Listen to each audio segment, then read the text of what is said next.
कैसे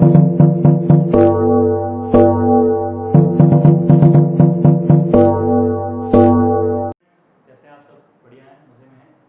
और I think कि केमिकल काइनेटिक्स पढ़ के आपको थोड़ा सा मज़ा आ रहा होगा, कॉन्फिडेंस भी आ गया होगा थोड़ा सा कि हाँ, केमिकल काइनेटिक्स कोई इतनी मुश्किल चीज़ नहीं है कि हमें समझ में ना आए, और बड़ी आसानी से हम केमिकल काइनेटिक्स को समझ सकते हैं अगर हमने स्टार्टिंग की वीडियो को देखा हो तो।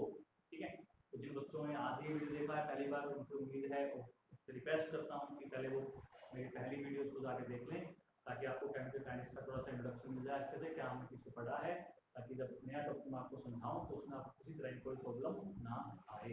ठीक है, चलिए तो आज का एक टॉपिक हम स्टार्ट करते हैं भाई, बहुत आसान सा टॉपिक है। देखते हैं कितना टाइम में होता है। उम्मीद तो एक जल्दी हो जाएगा, बट अगर नहीं होता जल्दी तो नेक्स्ट वीडियो कर लेंगे, लेकिन उम्मीद यही कि आज के वीडियो में हम उसको कर लेंगे। ठीक है, तो सितंबर हमारा खत्म होने वाला है भैया, तो सितंबर खत्म होने वाला है तो नॉर्मल सी बात है कि उसके बाद हम ये देखेंगे हमारे कितने चैप्टर हमने कर लिए हैं। तो आई होप कि 4 चैप्टर तो हमारे ये हो जाएंगे पूरे, first second third and fourth. उसके बाद एक सरफेस केमिस्ट्री आपका है, ये 5 चैप्टर आपके फिजिकल केमिस्ट्री से रिलेटेड थे, तो ये 5 चैप्टर आपके हो जाएंगे। फिर हमारे पास इनऑर्गेनिक के चैप्टर रह जाएंगे, 4 चैप्टर इनऑर्गेनिक के रह जाएंगे आपके, और फिर बाकी सब आपके ऑर्गेनिक हो जाएंगे। तो इसका जो सिलेबस आपका है, उम्मीद तो यही करूँगा कि जनवरी तक या दिसंबर एंड तक हम सिलेबस को खत्म कर लें, बट थोड़ा सा मुश्किल है बेटा। इतना लंबा टाइम है कि थोड़ा टाइम होता है हमारे पास कि हम सारा सिलेबस फटाफट नहीं कर सकते, आराम से करवा रहा हूँ आपको धीरे धीरे। फिर भी कोशिश करें दिसंबर एंड तक मैं आपको सिलेबस करूँ सारा कंप्लीट, या जनवरी तक हम सिलेबस कर लें, ताकि एग्जाम आप अच्छे से दे सको। जो बच्चे मेरे साथ शुरू से जुड़े हुए हैं वीडियो के साथ, वो शायद उनको तो मज़ा आ रहा होगा पढ़ने में, जो आप जुड़ रहे हैं बीच में जुड़ रहे हैं तो धीरे धीरे उनको मज़ा लग जाएगा, ऐसे मैं उम्मीद करता हूँ। तो ज़्यादा टाइम वेस्ट नहीं करते बातों में, बातें करने के लिए हमारे पास बहुत टाइम बचेगा बाद में, पहले काम करना जरूरी है। तो आज का हम काम स्टार्ट करते हैं भैया। तो टॉपिक का नाम वैसे तो है मैकेनिज्म ऑफ रिएक्शन, बट कुछ खास मैकेनिज्म से रिलेटेड टॉपिक उसमें है नहीं, बस आपको बस है पता है कि टॉपिक का नाम से आपको थोड़ा आइडिया आता है कि इसके अंदर पढ़ना क्या था। ठीक है, तो mechanism of A reaction. Reaction के मैकेनिज्म को समझने से पहले हमें पता होना चाहिए रिएक्शन जो है वो दो तरह की मानी गई है मैकेनिज्म के बेस पे। On the basis of mechanism जो है रिएक्शन दो तरह की मानी गई है। ठीक है, on the basis of mechanism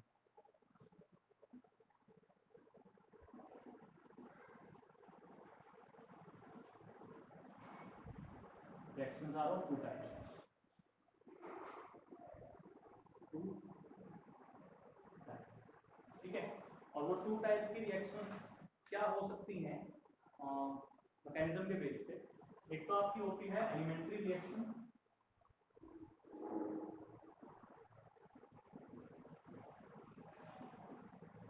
ठीक है, और दूसरी आपकी होती है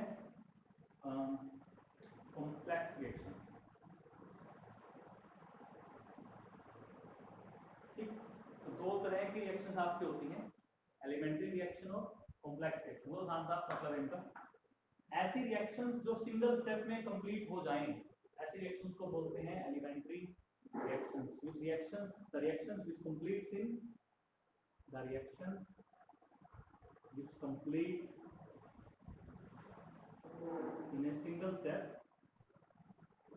which completes in a single step, ऐसे रिएक्शंस को बोलते हैं एलिमेंट्री और सिंपल रिएक्शन। ठीक है, क्या बोलते हैं इसको? Called simple reaction. तो एलिमेंट्री रिएक्शन भी बोल सकते हैं और सिंपल रिएक्शन बोल सकते हैं। तो आप अपने आप समझ लो कि सर कॉम्प्लेक्स रिएक्शन आप क्या बताने वाले हो। ऐसी रिएक्शंस जो एक से ज्यादा स्टेप्स में होती हों तो उसको हम बोलते हैं complex reaction. The reaction which complete more than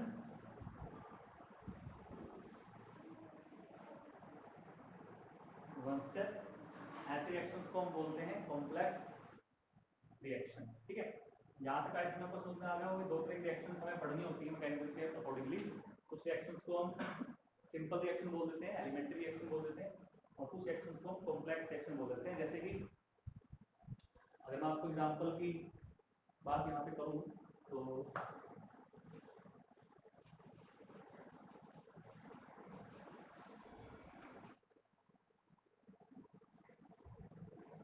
जैसे हाइड्रोजन और आयोडीन के बीच में जो रिएक्शन होती है वो सिंगल स्टेप रिएक्शन होती है भाई, ये एक स्टेप में हो जाती है ऐसी रिएक्शन। लेकिन अगर मैं आपको एग्जांपल देता हूँ, एक मान लीजिए NO का एग्जांपल देता हूँ, NO2 की रिएक्शन आप F2 से करते हो, ठीक है। तो यहाँ से क्या होता है, यहाँ से पहले तो आपका बनता है Na2F प्लस एक F निकलता है बाहर। फिर नेक्स्ट स्टेप में क्या होता है आपका, नेक्स्ट स्टेप में आपका ये होता है कि जो ये F बना है ये एक नए NO2 के साथ रिएक्शन करता है और वहां से क्या बनाता है, वहां से फिर ये Na2F बनाता है। तो अगर इसको ऐड करें तो ओवरऑल रिएक्शन क्या होगी हमारे पास, ओवरऑल रिएक्शन हमारे पास होगी 2NO2, यहाँ से मिलेगा 2NO2 प्लस F2, यहाँ से मिलेगा 2NO2F, है ना। तो कितने में लग सकता है कि एक सिंगल स्टेप रिएक्शन हो गई होगी, लेकिन एक्चुअल में रिएक्शन कितने स्टेप में हुई है, 2 स्टेप में होती है। तो ऐसे रिएक्शंस को बोलते हैं कॉम्प्लेक्स रिएक्शन। ओके, समझ आ गई डेफिनेशन।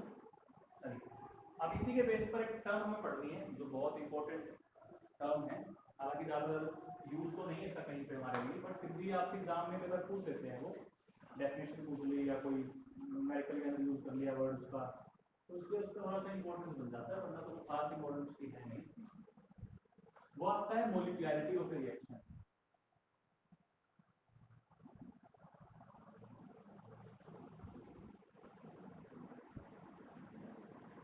ठीक है, मोलिकुलैरिटी ऑफ रिएक्शन। अब मोलिकुलैरिटी का मतलब क्या है वो हमें समझना है भाई, बहुत आसान सा मतलब है। कह रहा है किसी भी रिएक्शन के दौरान रिएक्टेंट के जितने पार्टिकल टकरा रहे हैं एक गिवन टाइम में, एक फिक्स टाइम, एक ही टाइम पर जितने पार्टिकल आपस में टकराते हैं उसकी वजह से प्रोडक्ट बनेगा। मैंने पहले बताया था आपको बात की, टकराने से पार्टिकल के टकराने से मॉलिक्यूल प्रोडक्ट बनता है ना। तो अगर किसी रिएक्शन के दौरान एक टाइम पर जितने पार्टिकल रिएक्टेंट के आपस में टकरा रहे हैं, कोलिजन कर रहे हैं, कोलाइड हो रहे हैं, वो उसकी मोलिकुलैरिटी कहलाती है।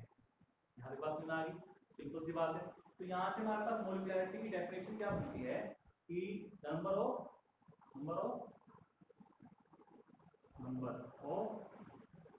रिएक्टिंग स्पीसीज, ठीक है, नंबर ऑफ रिएक्टिंग स्पीसीज। और वो स्पीसीज नॉर्मल सी बात है, कुछ भी हो सकता है, आयन के हो सकते हैं, एटम के हो सकते हैं, मॉलिक्यूल के हो सकते हैं, है ना, कुछ भी हो सकते हैं। तो number of reacting species which collide, जो एक साथ कोलाइड करेंगे, विच कोलाइड साइमल्टेनियसली, ठीक है, विच कोलाइड साइमल्टेनियसली, एक साथ जितने पार्टिकल कोलाइड कर रहे हैं, किस लिए कोलाइड कर रहे हैं, ताकि रिएक्शन हो, to bring out a chemical reaction, to bring out a chemical reaction, उसको हम बोलते हैं उसकी मोलिकुलैरिटी। ठीक है, जैसे फॉर एग्जांपल के लिए कोई मॉलिक्यूल डिकम्पोज हो रहा है, H2O2 जैसे देखिए, ये अगर डिकम्पोज हो रहा है H2O में और O2 में, तो ऐसी रिएक्शन के अंदर कोई दूसरा पार्टिकल टकराएगा नहीं, खुद ही अपने आप के साथ टकरा के डिसोसिएट हो जाएगा ना। तो एक ही टाइप के पार्टिकल जो आपस में डिसोसिएट हो गए, टकरा के डिसोसिएट हो रहे हैं, इसका मतलब इस केस में इसकी मोलिकुलैरिटी कितनी हो गई, यूनिमोलिकुलर हो गई।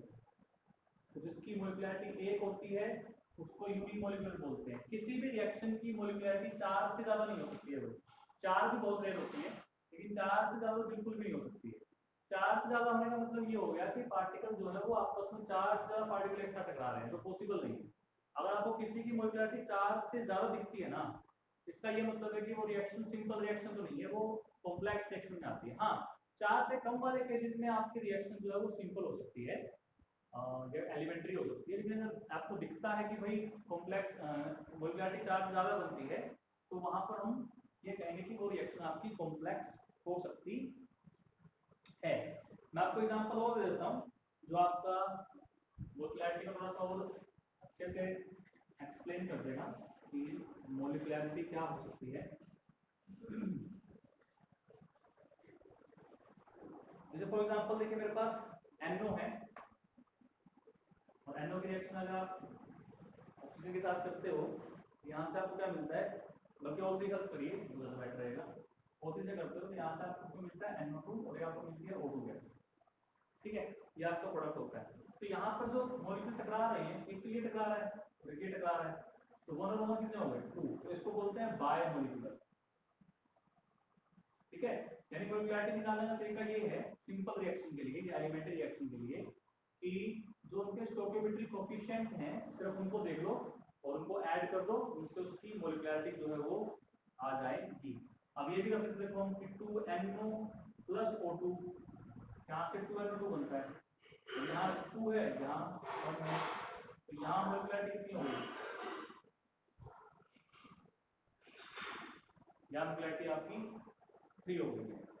ठीक है, तो यहाँ से आए थे आपको समझ में आ रहा है। अब से एग्जांपल देता हूँ आपको मैं, जिससे आप कहोगे सर इसकी मॉलिक्युलरिटी तो नॉर्मल सी बात इतनी ज्यादा नहीं हो सकती। ये एग्जांपल है आपका 5Br negative plus BrO3 negative plus साथ में आपका यहाँ पर होता है 6H पॉजिटिव। ठीक है, यहाँ से क्या बनता है आपका, यहाँ से आपका बनता है ब्रोमीन और वाटर। ठीक है, तो 3Br2 प्लस 3H2। अब ध्यान से देखिए 5 6 और 6 12, क्या 12 पार्टिकल एक साथ इकट्ठा कोलाइड कर सकते हैं? पॉसिबल ही नहीं है भाई। तो अगर इसकी मॉलिक्युलरिटी आपकी 3 या 4 से ज्यादा आ रही है तो कहने का मतलब ये है कि ये आपकी एक सिंपल रिएक्शन नहीं है, ये आपकी एक कॉम्प्लेक्स रिएक्शन जो है वो आती है। तो मॉलिक्युलरिटी की हेल्प से हम ये आइडिया कर सकते हैं, पता लगा सकते हैं कि हमारी जो रिएक्शन है वो एलिमेंट्री है या कॉम्प्लेक्स है। पहली बात तो ये हमने इतना यहाँ से पता कर लिया। ठीक है, दूसरी खास बात भाई, ठीक है, किसी भी रिएक्शन की जो मॉलिक्युलरिटी है, किसी भी रिएक्शन की जो मॉलिक्युलरिटी है वो कभी भी नेगेटिव या जीरो नहीं हो सकती, फ्रैक्शन में भी नहीं हो सकती। ठीक है, वो कभी भी नेगेटिव, जीरो या फ्रैक्शन जो है नहीं हो सकती है, हमेशा पॉजिटिव होल नंबर में ही होगी। कोई कहेगा सर क्यों? भाई नंबर ऑफ पार्टिकल कोलाइड कर रहे हैं, क्या नंबर ऑफ पार्टिकल कभी जीरो हो सकते हैं? कि जीरो पार्टिकल कोलाइड कर रहे हैं तो रिएक्शन ही नहीं होगी, कोलाइड नहीं करेगी तो, या आधा पार्टिकल कोलाइड कर सकता है? नहीं, कितने में तो पूरा है, काउंटिंग कर रहे हैं। इसलिए कभी भी ना तो फ्रैक्शन में हो सकता है, ना नेगेटिव हो सकता है, ना जीरो हो सकता है। मॉलिक्युलरिटी जो होती है वो हमेशा इसकी पॉजिटिव और होल नंबर में होती है, पहली बात। दूसरी बात, अगर आपकी एलिमेंट्री रिएक्शन है, अगर आपकी एलिमेंट्री रिएक्शन है तो उस रिएक्शन की जो मॉलिक्युलरिटी आती है, उस रिएक्शन की जो मॉलिक्युलरिटी आती है वो उस रिएक्शन के ऑर्डर के इक्वल हो सकती है, यानी अगर होती ही है, उस रिएक्शन के ऑर्डर के इक्वल हो सकती है। अगर किसी रिएक्शन की मॉलिक्युलरिटी 1 है तो उस रिएक्शन का ऑर्डर भी 1 हो सकता है। अगर किसी रिएक्शन की मॉलिक्युलरिटी 2 है तो उसका ऑर्डर भी 2 हो सकता है। तो ये पॉइंट आपको याद रखना है कि एलिमेंट्री रिएक्शन के अंदर जो स्पीड होती है, ऑर्डर स्पीड आता है, तो मॉलिक्युलरिटी से हम निकाल सकते हैं। ठीक है, तो ये थी आपका एक पॉइंट और हमने सीख लिया, थोड़ा सा और इसके बारे में सीखते हैं आज।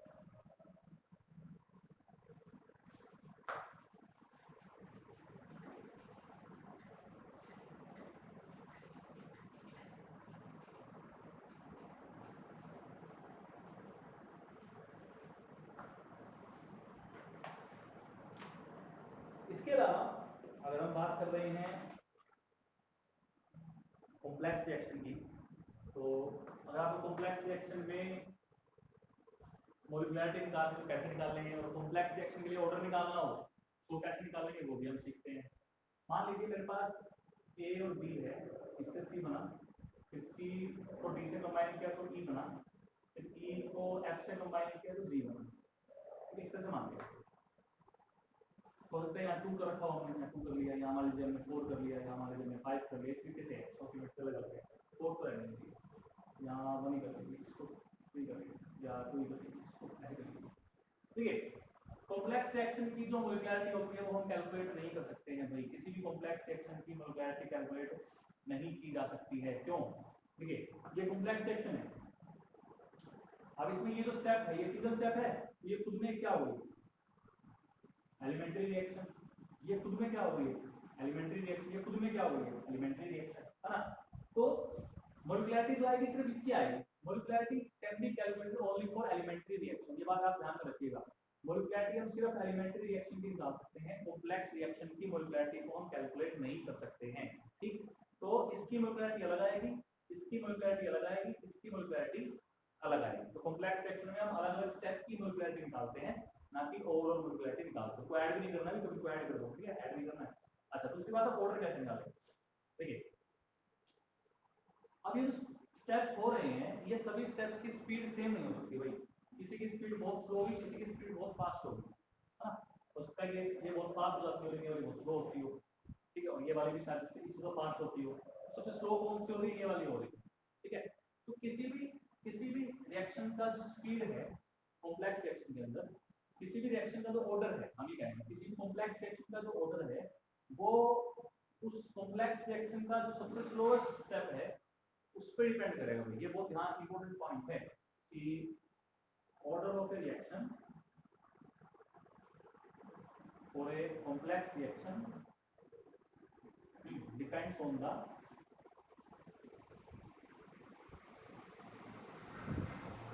Slowest step of the reaction. पहली बात तो देखिए, अगर ऑर्डर उस पर डिपेंड कर रहा है तो रेट ऑफ रिएक्शन तो ऑर्डर पे डिपेंड करता है। तो दैट इसका मतलब क्या हुआ? Hence rate of reaction of a complex reaction depends on the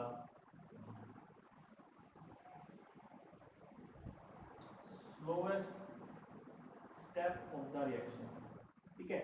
या आप इस पॉइंट को उल्टा ही बोल सकते हो भाई, स्टार्टिंग हम यहाँ से कर सकते हो कि रेट ऑफ रिएक्शन जो है कॉम्प्लेक्स रिएक्शन का वो डिपेंड करता है रिएक्शन के सबसे स्लोएस्ट स्टेप पे, और अगर हमने रेट ऑफ रिएक्शन उस स्टेप से निकाला है तो ऑर्डर भी हम सिर्फ उसी स्टेप से निकालेंगे। जो ऑर्डर उस स्लोएस्ट स्टेप का आएगा वही ऑर्डर पूरी कॉम्प्लेक्स रिएक्शन का आता है, ठीक है। एग्जांपल देता हूं इसके लिए। मान लीजिए साइकिल फैक्ट्री है, एक साइकिल फैक्ट्री के अंदर डिफरेंट पार्ट्स में डिफरेंट पार्ट्स बनते हैं साइकिल के। फैक्ट्री के डिफरेंट पार्ट्स में साइकिल के डिफरेंट पार्ट बनते हैं। कहीं पर सीट बन रही है, कहीं पर टायर बन रहे हैं, कहीं पर रिंग बन रही है, कहीं पर हैंडल बन रहा है, अलग अलग चीजें बन रही है, ठीक है। तो एक साइकिल को बनाने में 10 दिन लग रहे थे, एक साइकिल बनाने में 10 दिन लग रहे थे। अलग अलग स्टेप्स हैं उसके साइकिल बनाने में, तो सभी स्टेप्स कंप्लीट हो गए तो साइकिल पूरी होगी ना। तो 10 दिन लग रहे थे। एक बार क्या हुआ कि उसको टाइम ज्यादा लग गया, 10 दिन से 15 दिन लग गए एक साइकिल बनने में। तो जो फैक्ट्री का मालिक था उसने सोचा भी ऐसा क्या हो गया कि पहले साइकिल 10 दिन में बन रही थी, अब साइकिल 15 दिन में बनी है, क्या हुआ ऐसा। तो उन्होंने सभी वर्कर्स को बुलाया, उन्होंने बोला कि क्या प्रॉब्लम आई थी जिसकी वजह साइकिल को बनने में टाइम लग गया।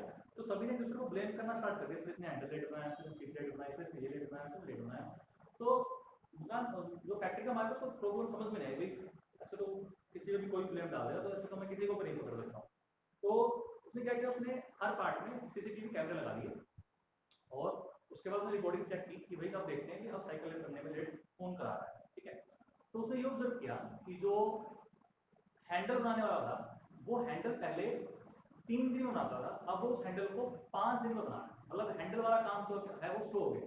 तो ध्यान से आप एक चीज देखिए, जैसे ही मैंने हैंडल वाला काम को स्लो किया, सारी साइकिल की प्रोसेस बननी स्लो हो गई, है ना। अगर हैंडल 3 दिन में बनता तो साइकिल 10 दिन में बन जाती, लेकिन हैंडल को बनने में 2 दिन एक्स्ट्रा लग रहे, तो बाकी सभी स्टेप पर भी असर पड़ा और उस वजह से साइकिल बनने की स्पीड थोड़ी सी कम हो गई। अब वो 10 की बजाय 15 दिन में बन रही है। यानी पूरी साइकिल बनने की स्पीड किस पे डिपेंड कर रही है? उस हैंडल बनाने वाले पे डिपेंड कर रही है।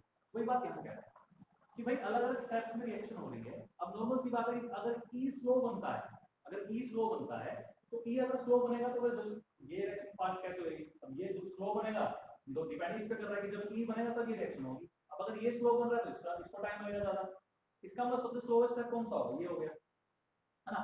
तो जो जो रेट ऑफ रिएक्शन इसका आएगा वही पूरी रिएक्शन का आएगा। फिर पूरी रिएक्शन तो इस पे डिपेंड कर रही है। अगर ये स्लो हो रहा है तो पूरी रिएक्शन स्लो हो गई, ये फास्ट बनता है तो रिएक्शन फास्ट हो जाएगी। मतलब पूरी रिएक्शन की स्पीड कॉम्प्लेक्स रिएक्शन के अंदर उस स्टेप पे डिपेंड करेगी जो सबसे स्लोएस्ट है। तो जो स्लोएस्ट स्टेप का रेट ऑफ रिएक्शन आएगा वही पूरी रिएक्शन का रेट ऑफ रिएक्शन आएगा।